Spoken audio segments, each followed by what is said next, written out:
Today, January 24th, is the feast day of St. Francis de Sales, one of my favorite saints. I'm partial to him because I went to St. Francis de Sales Seminary in Milwaukee, and there's this huge statue of him that used to be up on the cupola of the building, and now it's on the front lawn. He lived at the time of the Reformation. He was French nobility.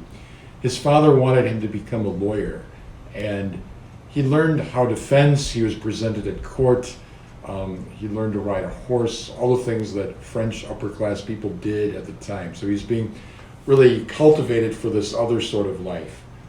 But as a very young teenager, he already felt the call of the priesthood. And he and his father had a huge altercation when Francis announced that he didn't want to be a lawyer.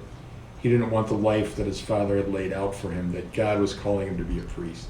Eventually his father accepted. Francis was ordained and began his ministry. He was friends with St. Vincent de Paul, and they lived at the time, which I think was a very exciting time, called the Catholic Counter-Reformation. And in response to the Protestant Reformation, which in some specific cases rightfully called attention to things in the church that needed correction, people like Francis set about seeking a purification of the church, a greater adherence to the gospel, a deeper spirituality. He was appointed Bishop of Geneva, Switzerland, which was the capital of Calvinism, kind of the capital of the whole Protestant movement at the time. And he was not even able to physically enter his diocese because he probably would have been killed if he did. So he would write these pastoral letters, and they would be distributed on people's doorsteps.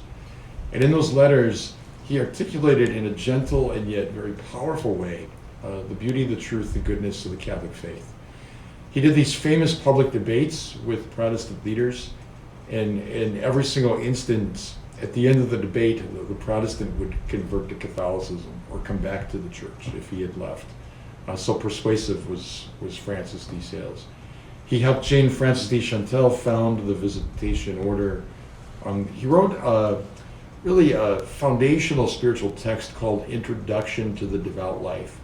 And Francis was way ahead of his time because he rightfully intuited that by virtue of baptism, every member of the church is called to a life of holiness, and that each one of us has a vocation.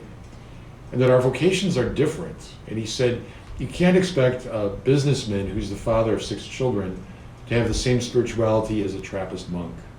Or you can't think that a cloistered nun is going to have the same sort of prayer life as a busy mother and wife and homemaker. So he realized there's different spiritualities for different states of life.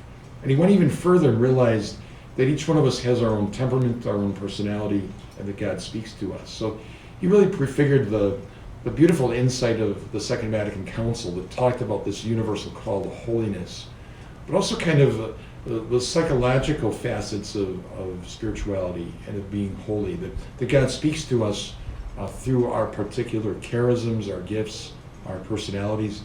He's the patron saint of journalists and is a doctor of the church. He's a remarkable figure at the time of the Counter-Reformation. Did all this and died in his 50s.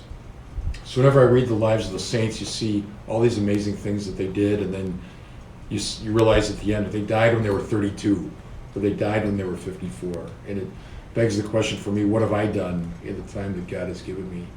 But today we honor Francis de Sales, this great, gentle, compassionate, and yet truth-filled man who led the church courageously and joyously.